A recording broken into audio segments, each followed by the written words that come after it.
Di balik kemegahan peradaban Nusantara, terdapat jejak warisan yang abadi, aksara Jawa. Sebuah sistem tulisan yang telah digunakan sejak berabad-abad lalu, mencatat kisah para leluhur, mantra kuno, hingga hukum kerajaan. Bagaimana asal-usul aksara ini? Bagaimana perkembangannya dari masa ke masa? Mari kita telusuri lebih dalam episode kali ini. Mengungkap sejarah aksara Jawa. Aksara Jawa, yang juga disebut sebagai Hanacaraka, Carakan, atau Dentawianjana, merupakan salah satu sistem tulisan tradisional yang berkembang di Nusantara, khususnya di Pulau Jawa. Awalnya digunakan untuk menulis bahasa Jawa, aksara ini kemudian mengalami perkembangan sehingga turut digunakan dalam penulisan berbagai bahasa daerah lainnya, seperti bahasa Sunda, Madura, Sasak, serta Melayu. Selain itu, aksara ini juga pernah dipakai untuk menuliskan bahasa kuno seperti Sanskerta dan Kawi. Secara historis, aksara Jawa berasal dari aksara Brahmi India melalui perantara aksara Kawi dan memiliki hubungan erat dengan aksara Bali. Sejarah mencatat bahwa aksara Jawa mulai aktif digunakan sejak abad ke-18 Masehi, terutama setelah disusunnya Babat Tanah Jawi pada tahun 1722 oleh para pujangga Mataram Islam. Sejak saat itu, aksara ini banyak digunakan dalam berbagai karya sastra maupun dalam tulisan sehari-hari oleh masyarakat Jawa. Keberadaannya terus bertahan hingga pertengahan abad ke-20 Masehi, sebelum akhirnya secara perlahan mulai tergantikan oleh penggunaan huruf Latin dalam berbagai aspek kehidupan masyarakat. Meskipun peran aksara Jawa dalam kehidupan sehari-hari mengalami kemunduran, pelajaran mengenai aksara ini masih diajarkan di beberapa wilayah seperti daerah istimewa Yogyakarta, Jawa Tengah, Jawa Timur, serta beberapa daerah di Jawa Barat seperti Cirebon dan Indramayu. Pembelajaran aksara Jawa biasanya termasuk dalam kurikulum muatan lokal, meskipun penggunaannya dalam keseharian saat ini cukup terbatas. Dalam sistem penulisannya, aksara Jawa tergolong sebagai abugida, yang berarti bahwa setiap karakter konsonan memiliki vokal inheren yang dapat diubah dengan penambahan tanda diakritik tertentu. Jumlah aksara dasar dalam sistem ini berkisar antara 20 hingga 33 karakter, tergantung pada bahasa yang digunakan. Seperti halnya aksara Brahmi lainnya, setiap konsonan dalam aksara Jawa secara otomatis disertai dengan vokal bawaan a atau kecuali jika dimodifikasi dengan tanda baca tambahan. Penulisan aksara Jawa dilakukan dari kiri ke kanan, mengikuti aturan standar dalam banyak sistem tulisan modern. Secara tradisional, aksara ini ditulis tanpa spasi antar kata, scriptio continua. Meskipun dalam praktiknya sering diselingi oleh tanda baca dekoratif tertentu untuk memperjelas struktur kalimat. Aksara Jawa merupakan salah satu sistem tulisan yang berasal dari turunan aksara Brahmi di Indonesia. Sejarah aksara ini dapat ditelusuri dengan jelas berkat banyaknya peninggalan yang tersedia, memungkinkan para ahli epigrafi untuk melakukan penelitian secara rinci. Akar aksara Jawa yang paling tua berasal dari aksara Brahmi yang berkembang di India, lalu mengalami evolusi menjadi aksara Pallawa yang menyebar ke berbagai wilayah Asia Selatan dan Tenggara sekitar abad ke-6 hingga ke-8 Masehi. Seiring waktu, aksara Pallawa berkembang lebih lanjut dan melahirkan aksara Kawi, yang menjadi sistem tulisan utama sepanjang periode Hindu-Buddha di Indonesia, terutama antara abad ke-8 hingga ke-15 Masehi. Aksara Kawi tidak hanya digunakan sebagai alat komunikasi formal, tetapi juga menjadi bukti kejayaan intelektual masyarakat Jawa. Penggunaannya dapat ditemukan dalam berbagai prasasti yang berasal dari era Raja Airlangga di Kerajaan Medan Kahuripan, masa kejayaan Kerajaan Singasari, hingga periode akhir Kerajaan Majapahit. Bukti kuat penggunaan aksara ini terlihat dari banyaknya prasasti berbahasa Kawi, termasuk prasasti Pamintihan yang dibuat pada tahun 1473 di era pemerintahan Raja Singhawikrama-Wardhana. Hal ini menandakan bahwa pada abad ke-15 Masehi, aksara Kawi masih berperan sebagai sistem tulisan utama masyarakat Jawa. Pada abad ke-14 Masehi, meskipun aksara Kawi masih digunakan secara luas, masyarakat Jawa mulai mengenal bentuk tulisan lain yang disebut aksara Al-Jawi atau Arab Jawa. Bukti dari keberadaan aksara ini dapat ditemukan dalam prasasti Terengganu yang dibuat pada tahun 1386 M. Prasasti ini mengandung istilah-istilah dalam bahasa Jawa seperti bumi dan dewata mulia yang ditulis menggunakan huruf Arab. Keberadaan prasasti ini bertepatan dengan kedatangan tokoh-tokoh penyebar Islam seperti Maulana Malik Ibrahim dan Syekh Jumadil Kubro di Pulau Jawa. Selama abad ke-15 hingga ke-16 Masehi, penggunaan aksara Jawi, yang merupakan perpaduan antara huruf Arab dan Jawa, mulai mendapatkan popularitas di Pulau Jawa. Aksara ini terutama digunakan dalam berbagai karya tulis yang ditulis oleh para wali seperti Sunan Ampel, Sunan Bonang, dan Sunan Giri. Popularitas aksara Jawi mencapai puncaknya pada masa Kesultanan Pajang, yang sempat menjadikannya sebagai aksara resmi. Bukti penggunaan aksara Jawi pada periode ini dapat ditemukan dalam naskah Merapi Merbabu yang berisi catatan yang menggunakan kombinasi huruf Arab dan Jawa. Kemunculan aksara Hanacaraka atau yang dikenal sebagai aksara Jawa baru dapat dilacak dari karya Babat Tanah Jawi yang ditulis oleh para pujangga Mataram Islam pada era pemerintahan Paku Buana I, sekitar tahun 1722 Masehi.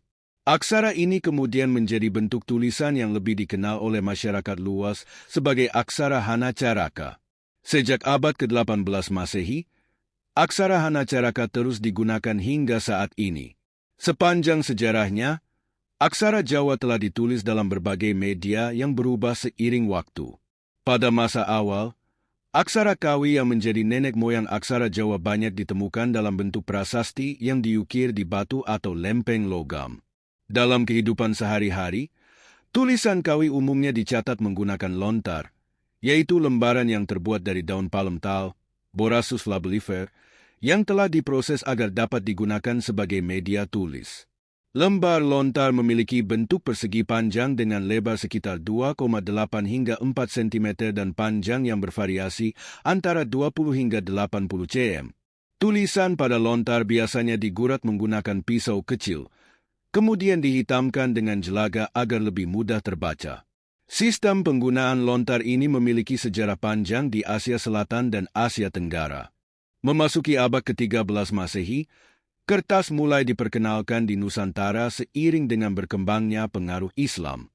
Tradisi penulisan dalam Islam sangat didukung oleh penggunaan kertas dan format buku kodeks. Ketika Islam mulai memiliki pengaruh yang signifikan di Jawa pada abad ke-15 Masehi, yang juga bertepatan dengan transisi dari aksara Kawi ke aksara Jawa modern, kertas menjadi media tulis yang lebih umum digunakan, meskipun lontar masih tetap bertahan di beberapa tempat. Dua jenis kertas utama yang digunakan dalam naskah beraksara Jawa adalah kertas produksi lokal yang disebut daluang dan kertas impor. Daluang, atau dalam bahasa Jawa disebut dluwang, adalah kertas yang dibuat dari tumbukan kulit pohon sae, Brosonetia papyrifera. Secara tampilan, daluang memiliki warna coklat khas dan tekstur berserat. Kualitas daluang yang dibuat dengan baik biasanya memiliki permukaan yang mulus serta tahan terhadap kerusakan, seperti serangan serangga. Sementara itu, daluang yang dibuat dengan kurang teliti cenderung memiliki permukaan yang kasar dan lebih mudah rusak. Kertas daluang banyak digunakan dalam naskah-naskah yang ditulis di lingkungan keraton dan pesantren Jawa selama abad ke-16 hingga ke-17 Masehi. Selain daluang, kertas impor juga memainkan peran penting dalam perkembangan tulisan Jawa. Kertas Eropa yang mulai masuk ke Nusantara pada masa kolonial awalnya hanya digunakan oleh kalangan terbatas karena harganya yang mahal. Pada saat itu, kertas Eropa hanya tersedia dalam jumlah terbatas sehingga penggunaannya harus disesuaikan dengan kertas daluang produksi lokal serta kertas impor dari Tiongkok. Hingga abad ke-19, penggunaan kertas Eropa dalam administrasi kolonial masih memerlukan tambahan dari kertas daluang dan kertas Tiongkok. Namun, seiring dengan meningkatnya jumlah impor dan pengiriman kertas yang lebih teratur, kertas Eropa mulai lebih sering digunakan oleh para juru tulis di lingkungan keraton dan kawasan perkotaan, sementara daluang lebih banyak digunakan di pesantren dan daerah pedesaan. Perkembangan teknologi cetak juga turut mendorong penyebaran aksara Jawa. Pada tahun 1825, beberapa tokoh Eropa mulai mengembangkan teknologi pencetakan untuk aksara Jawa, sehingga memungkinkan produksi massal berbagai materi tulisan. Dengan adanya teknologi ini, penggunaan aksara Jawa menjadi lebih luas dan dapat ditemukan dalam berbagai aspek kehidupan masyarakat Jawa sebelum masa kemerdekaan. Aksara ini banyak digunakan dalam surat menyurat, buku, koran, majalah, pamflet, iklan, hingga mata uang kertas. Selama sekitar 5 abad, mulai dari abad ke-15 hingga pertengahan abad ke-20, aksara Jawa berperan penting dalam kehidupan masyarakat Jawa. Aksara ini digunakan secara luas dalam berbagai aspek, baik untuk keperluan sehari-hari maupun dalam karya sastra yang memiliki cakupan yang sangat luas dan beragam.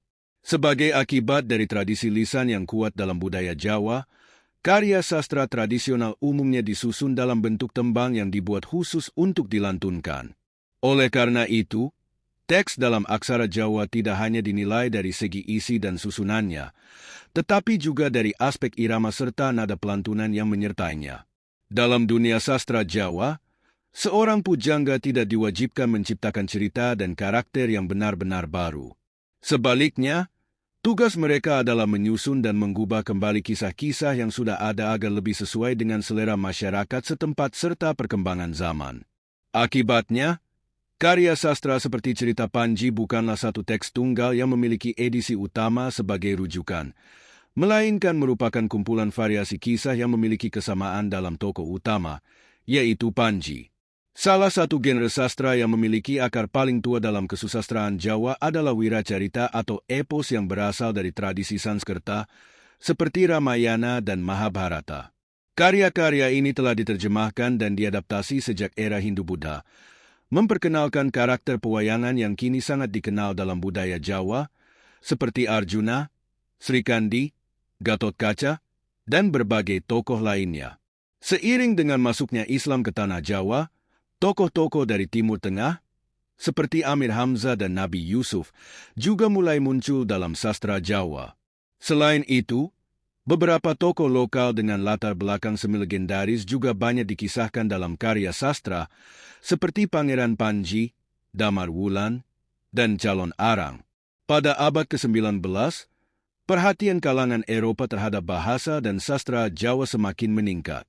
Hal ini mendorong upaya untuk mencetak aksara Jawa agar materi sastra dapat lebih mudah diperbanyak dan disebarluaskan.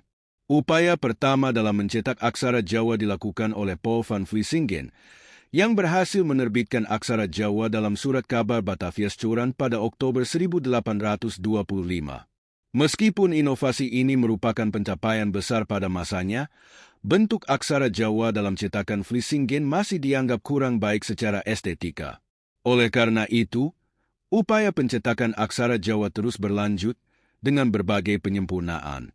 Pada tahun 1838, Tacho Roorda berhasil menciptakan font cetak aksara Jawa berdasarkan gaya penulisan dari Surakarta, dengan beberapa elemen tipografi yang disesuaikan dengan estetika Eropa. Desain yang dikembangkan Roorda diterima dengan baik oleh masyarakat dan segera menjadi pilihan utama dalam pencetakan berbagai teks beraksara Jawa. Sejak saat itu, bahan bacaan dalam aksara Jawa semakin banyak beredar, tidak hanya dalam bentuk karya sastra, tetapi juga dalam surat administratif, buku pelajaran, dan bahkan media massa populer seperti majalah Kajawen, yang seluruh isinya dicetak menggunakan aksara Jawa. Bahkan, aksara ini juga digunakan dalam dokumen resmi pemerintahan, salah satunya dalam mata uang gulden yang diterbitkan oleh The Javaste Bank. Namun, seiring waktu, penggunaan aksara Jawa mengalami kemunduran. Pada awal abad ke-20, meningkatnya permintaan akan bahan bacaan membuat penerbit Jawa mulai mengurangi produksi cetakan dalam aksara Jawa. Hal ini disebabkan oleh pertimbangan ekonomi, karena mencetak dalam aksara Jawa memerlukan lebih banyak kertas dan waktu dibandingkan dengan aksara Latin. Untuk menghemat biaya dan membuat buku tetap terjangkau bagi masyarakat, berbagai penerbit seperti Balai Pustaka lebih mengutamakan penerbitan dalam huruf Latin. Meskipun demikian, pada awal abad ke-20, aksara Jawa masih memiliki peran penting dalam kehidupan sehari-hari masyarakat Jawa. Misalnya, dalam surat menyurat, Penggunaan aksara Jawa dianggap lebih sopan dan halus dibandingkan huruf Latin, terutama ketika menulis surat untuk orang yang lebih tua. Beberapa penerbit masih terus menerbitkan buku, surat kabar, dan majalah dalam aksara Jawa, meskipun jumlah pembaca semakin berkurang. Namun, kemunduran aksara Jawa semakin terasa saat Jepang menduduki Indonesia pada tahun 1942. Pada masa pendudukan Jepang, terdapat laporan bahwa pemerintah kolonial Jepang melarang penggunaan aksara Jawa di ruang publik. Meskipun ada perdebatan mengenai kebijakan ini, tidak dapat disangkal bahwa selama periode tersebut, penggunaan aksara Jawa mengalami penurunan drastis. Setelah Indonesia merdeka, kebijakan pendidikan yang baru lebih menitikberatkan pada penggunaan bahasa Indonesia dan huruf Latin. Program pemberantasan buta huruf yang difokuskan pada huruf Latin juga berkontribusi pada semakin pudarnya penggunaan aksara Jawa dalam kehidupan sehari-hari. Dalam konteks modern, aksara Jawa masih diajarkan dalam kurikulum muatan lokal di wilayah seperti di Yogyakarta, Jawa Tengah, Jawa Timur, dan sebagian kecil Jawa Barat. Beberapa media cetak lokal masih menyediakan kolom khusus yang menggunakan aksara Jawa, dan aksara ini juga dapat ditemukan pada papan nama tempat-tempat umum tertentu. Namun, penerapan aksara Jawa saat ini lebih bersifat simbolis daripada fungsional. Tidak lagi ditemukan publikasi berkala seperti majalah Kajawen yang sepenuhnya menggunakan aksara Jawa dalam isi substansialnya. Sebagian besar masyarakat Jawa saat ini hanya mengenal aksara Jawa secara sekilas dan mungkin hanya mampu membaca beberapa huruf, tetapi jarang yang benar-benar bisa membaca atau menulisnya dengan lancar. Hal ini terlihat dari banyaknya papan nama dalam aksara Jawa yang masih sering ditemukan dengan kesalahan dasar dalam penulisannya. Beberapa faktor yang menghambat upaya revitalisasi aksara Jawa di era modern meliputi keterbatasan dukungan teknologi untuk menampilkan aksara Jawa dengan benar pada perangkat elektronik, minimnya lembaga yang memiliki kompetensi dalam pengajaran aksara Jawa, serta kurangnya eksplorasi tipografi aksara Jawa yang menarik bagi masyarakat. Meskipun demikian, berbagai komunitas dan tokoh masyarakat terus berusaha untuk menghidupkan kembali aksara Jawa dalam kehidupan sehari-hari, terutama melalui media digital. Beberapa inisiatif dilakukan untuk mempermudah akses terhadap aksara Jawa, termasuk pengembangan font digital dan integrasi aksara Jawa dalam perangkat lunak modern. Upaya-upaya ini diharapkan dapat memberikan kontribusi terhadap pelestarian aksara Jawa dan menjadikannya lebih relevan dalam era digital saat ini. Bentuk aksara merupakan sistem tulisan yang terdiri dari huruf dasar yang merepresentasikan satu suku kata. Dalam konteks aksara Jawa, terdapat sekitar 45 aksara dasar, meskipun dalam penggunaannya tidak semuanya dipakai secara setara. Seiring waktu, beberapa aksara tidak lagi digunakan, sementara yang lain hanya muncul dalam konteks tertentu. Hal ini menyebabkan aksara Jawa dikelompokkan berdasarkan fungsi dan penggunaannya. Wianjana. Aksara wianjana merujuk pada aksara konsonan yang memiliki vokal bawah atau. Sebagai bagian dari turunan aksara Brahmi, aksara Jawa awalnya memiliki 33 aksara wianjana untuk merepresentasikan bunyi konsonan dalam bahasa Sanskerta dan Kawi. Namun, dalam perkembangan bahasa Jawa modern, hanya 20 aksara yang tetap digunakan sebagai aksara dasar yang disebut aksarang legena. Sebagian aksara wianjana yang tidak lagi digunakan dialihkan fungsinya menjadi aksara murda, yang khusus digunakan untuk menulis gelar atau nama tokoh penting, baik tokoh legenda seperti Bima maupun tokoh nyata seperti Paku Buwana. Dari 20 aksarang legena, hanya 9 aksara yang memiliki bentuk murda. Oleh karena itu, penggunaan aksara murda tidak selalu identik dengan huruf kapital dalam alfabet Latin. Jika suku kata pertama dari sebuah nama tidak memiliki aksara murda, maka suku kata kedua atau ketiga dapat menggunakan aksara tersebut. Dalam penulisan tradisional, penerapan aksara murda seringkali tidak konsisten dan bergantung pada konteks tertentu. Sebagai contoh, nama, Gani, dapat ditulis dalam berbagai cara, tanpa aksara murda, dengan aksara murda di awal, atau seluruhnya menggunakan aksara murda. Selain aksarang legena dan murda, ada juga aksara mahaprana, yang tidak memiliki fungsi dalam penulisan bahasa Jawa modern dan hanya digunakan dalam teks berbahasa Sanskerta Kawi. Suara. Aksara suara digunakan untuk menuliskan suku kata yang hanya terdiri dari vokal atau tidak memiliki konsonan di awal. Pada awalnya, aksara Jawa memiliki 14 aksara suara yang berasal dari tradisi penulisan Sanskerta. Namun, dalam bahasa Jawa modern, hanya aksara suara untuk vokal pendek yang umum diajarkan dan digunakan. Aksara ini berfungsi untuk menggantikan aksara wianjana, H, dalam kasus tertentu, terutama dalam penulisan nama atau istilah asing yang memerlukan kejelasan pengucapan. Dalam sistem aksara Jawa, terdapat konsonan silabis seperti pakcerek dirgha, ngalelet, dan ngalelet raswadi, yang dalam bahasa Sanskerta Kawi dianggap sebagai vokal.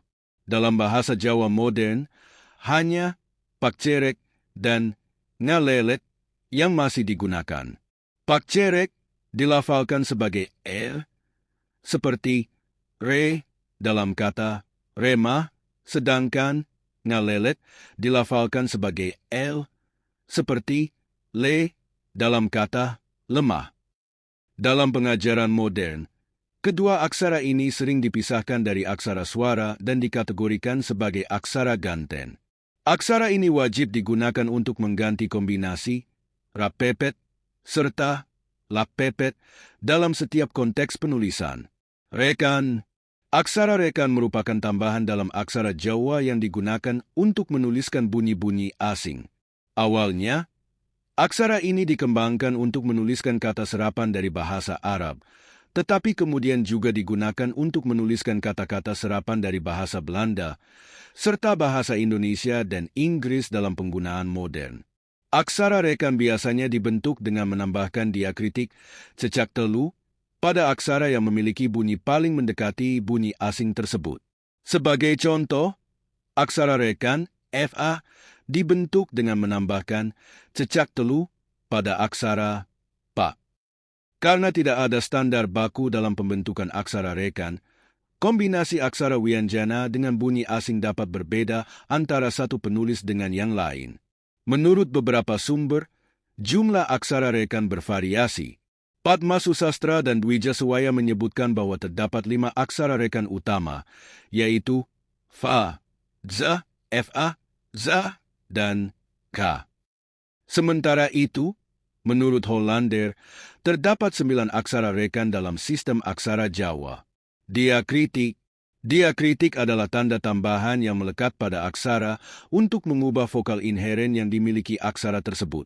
Sama seperti aksara, diakritik dalam aksara Jawa dapat dikelompokkan berdasarkan fungsinya. Suara. Sandangan suara merupakan diakritik yang digunakan untuk mengubah vokal inheren menjadi vokal lainnya. Dalam bahasa Jawa modern, hanya sandangan untuk vokal pendek yang umum diajarkan dan digunakan, sedangkan sandangan untuk vokal panjang lebih banyak ditemukan dalam teks berbahasa Sanskerta dan Kawi. Panyigeging Wanda. Sandangan Panyigeging Wanda digunakan untuk menutup suatu suku kata dengan konsonan tertentu. Fungsinya adalah untuk menunjukkan konsonan akhir yang tidak dapat diwakili oleh aksara wianjana secara mandiri. Wianjana. Sandangan wianjana digunakan untuk menuliskan gugus konsonan dengan semivokal dalam satu suku kata. Ini memungkinkan penulisan kombinasi konsonan yang lebih kompleks dalam satu struktur aksara. Pasangan.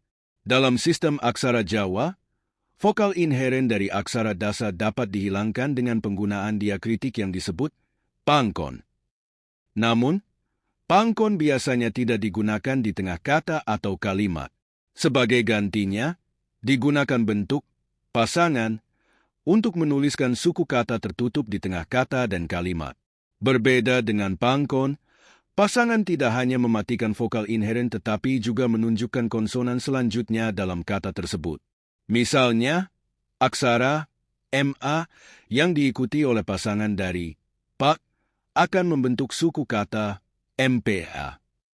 Setiap aksara memiliki bentuk pasangan yang unik dan penggunaannya sangat penting dalam penulisan aksara Jawa yang benar. Kesimpulan, aksara Jawa merupakan sistem tulisan yang kompleks dengan berbagai elemen, termasuk aksara dasar, diakritik, dan pasangan yang bekerja bersama untuk membentuk kata dan kalimat. Dalam perkembangannya, hanya sebagian dari aksara asli yang masih digunakan dalam bahasa Jawa modern. Aksara legena tetap menjadi dasar dalam sistem penulisan ini, sementara aksara murda digunakan untuk nama atau gelar penting.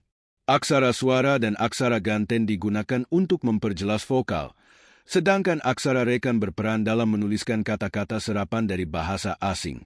Selain itu, penggunaan diakritik dan pasangan dalam aksara Jawa sangat penting dalam pembentukan struktur kata yang benar.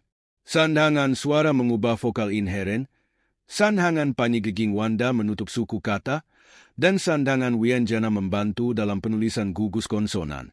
Pasangan digunakan untuk menghindari penggunaan pangkon di tengah kata atau kalimat yang memungkinkan penulisan tetap jelas dan estetis.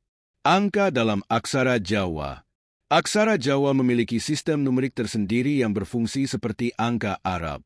Namun, beberapa simbol angka dalam aksara ini memiliki kemiripan bentuk dengan huruf-huruf tertentu. Misalnya, angka 1 memiliki bentuk yang mirip dengan aksara wianjana, ga, sedangkan angka 8 menyerupai aksara murda, pa. Karena kesamaan ini, angka yang muncul di tengah kalimat harus diapit oleh tanda baca khusus seperti pada pangkat atau pada lingsa untuk menghindari kebingungan dalam membaca dan memahami maknanya. Sebagai contoh, dalam penulisan tanggal seperti 17 Juni, angka perlu diberi tanda pengapit agar jelas bahwa itu adalah angka, bukan bagian dari kata. Namun, dalam beberapa konteks, pengapit ini tidak diperlukan. Jika angka digunakan dalam posisi yang sudah jelas fungsinya, seperti dalam nomor halaman pada pojok kertas, maka tanda baca tersebut bisa diabaikan. Tanda baca dalam aksara Jawa. Dalam naskah kuno, aksara Jawa ditulis tanpa spasi antar kata atau dikenal dengan istilah scriptio continua. Oleh karena itu, terdapat tanda baca khusus yang disebut pada untuk membantu pembaca memahami struktur kalimat. Salah satu tanda baca yang digunakan sebagai pemisah antar kalimat adalah pada lungsi, yang digunakan ketika suku kata terakhir dalam kalimat tersebut terbuka, tidak memiliki pangkon. Jika suku kata terakhir tertutup dengan pangkon, maka digunakan pada lingsa. Sebaliknya, dalam pemisahan antar anak kalimat, digunakan pada lingsa jika suku kata terakhir tertutup, tetapi jika terbuka, cukup diberi pemisah berupa spasi. Aturan ini berbeda dengan tanda baca dalam alfabet Latin yang menggunakan titik dan koma. Karena sistemnya yang unik, seringkali aturan ini kurang dipahami oleh orang yang baru belajar aksara Jawa.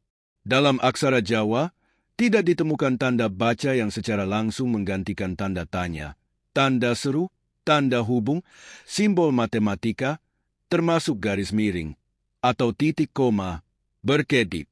Oleh karena itu, bentuk kalimat tanya atau perintah hanya bisa ditentukan berdasarkan konteksnya saja. Dalam pembelajaran aksara Jawa modern, 3 tanda baca yang paling sering digunakan adalah 1 pada adik-adik berfungsi seperti pilkro, dalam tulisan Latin digunakan untuk menandai awal paragraf. 2 pada lingsa berfungsi seperti koma, digunakan sebagai pemisah antar kalimat. 3 pada lungse digunakan untuk mengakhiri kalimat, mirip dengan titik, dalam tulisan Latin. Selain itu, beberapa tanda baca lain memiliki fungsi khusus, misalnya, pada adek dan pada pisle digunakan sebagai tanda pengapit, seperti tanda kurung atau tanda petik dalam bahasa Latin. Pada pangkat berfungsi seperti titik 2, senang. Pada rangkap dapat digunakan untuk menandakan pengulangan kata. Dalam bahasa Indonesia informal, ini mirip dengan penggunaan angka 2 dalam kata berulang, seperti kata-kata yang ditulis sebagai kata 2 dalam bahasa sehari-hari. Beberapa tanda baca dalam aksara Jawa bersifat dekoratif dan tidak memiliki ekivalen dalam tulisan Latin. Oleh karena itu, bentuk dan penggunaannya sering bervariasi tergantung pada penulisnya. Salah satu contohnya adalah rerenggan, yang kadang digunakan untuk mengapit judul. Tanda baca dalam surat menyurat. Dalam korespondensi resmi atau surat menyurat, aksara Jawa memiliki seperangkat tanda baca pembuka yang tidak hanya berfungsi sebagai penghias, tetapi juga sebagai penanda status sosial pengirim surat. Pada andhap digunakan oleh penulis dengan status sosial lebih rendah. Pada madya digunakan untuk status menengah. Pada luhur menandakan status sosial tinggi. Pada guru adalah pilihan netral yang tidak memiliki konotasi sosial. Pada pantat digunakan untuk menandai akhir surat. Namun, aturan ini tidak selalu baku. Dalam praktiknya, tanda-tanda ini lebih bersifat estetis dan dapat bervariasi antar daerah maupun antar penulis. Tanda koreksi dalam aksara Jawa. Jika terjadi kesalahan dalam penulisan naskah, juru tulis keraton memiliki cara khusus untuk mengoreksi tanpa mencoret teks yang salah. Mereka menggunakan tanda koreksi khusus, seperti Tirta Tumetes, yang umum ditemukan dalam naskah dari Yogyakarta. Isen-isen, yang ditemukan dalam naskah dari Surakarta. Pepadan, seni dalam aksara Jawa. Salah satu elemen yang khas dalam penulisan aksara Jawa adalah pepadan, yaitu tanda baca yang berfungsi sebagai penanda saja. Pepadan sering dibuat dengan nilai artistik tinggi. Bentuknya dapat bervariasi dan seringkali memiliki makna simbolis. Menurut penelitian Behren, 1996, pepadan dibagi menjadi dua jenis. Satu pada kecil digunakan untuk menandai pergantian bait dalam puisi. Biasanya muncul setiap 32 hingga 48 suku kata, tergantung dari metrum yang digunakan. Dua pada besar digunakan untuk menandai pergantian tembang atau bagian utama dalam naskah, biasanya setiap 5 hingga 10 halaman. Terdapat 3 jenis utama tanda baca dalam kategori pada besar. Purwa pada digunakan pada awal tembang pertama. Madya pada digunakan saat pergantian tembang. Wasana pada digunakan untuk menutup tembang terakhir. Namun, dalam praktiknya, bentuk tanda baca ini bisa melebur dan bervariasi antar naskah. Beberapa naskah mewah memiliki pepadan dengan hiasan tambahan yang menunjukkan jenis tembang yang digunakan. Contohnya, pepadan dengan elemen sayap atau gambar burung gagak merujuk pada tembang Dandang Gula.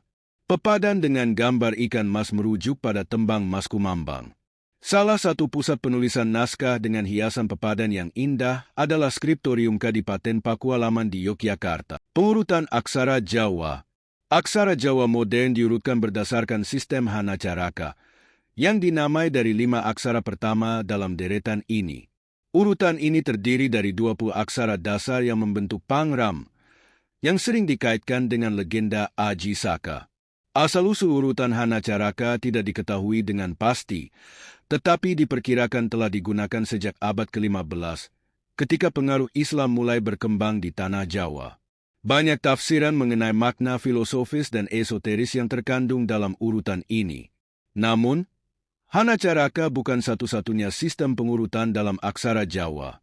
Dalam penulisan bahasa Sanskerta dan Kawi, yang membutuhkan 33 aksara dasar, aksara Jawa dapat diurutkan berdasarkan sistem fonologi Sanskerta yang pertama kali dijelaskan oleh Pini. Urutan ini disebut Kaganga dan mirip dengan sistem dalam aksara Brahmi lainnya seperti Dewanagari, Tamil, dan Amer. Itulah sedikit kisah tentang sejarah aksara Jawa, peninggalan luhur yang menjadi bagian tak terpisahkan dari peradaban Nusantara. Sebuah warisan yang bukan hanya indah secara estetika, tetapi juga syarat makna dan sejarah. Jika kalian menikmati pembahasan ini, jangan lupa like, komen, dan share video ini agar semakin banyak yang mengenal kekayaan budaya kita. Jangan lupa juga untuk subscribe channel Jejak Kerajaan Nusantara dan aktifkan lonceng notifikasi agar tidak ketinggalan kisah-kisah sejarah menarik lainnya.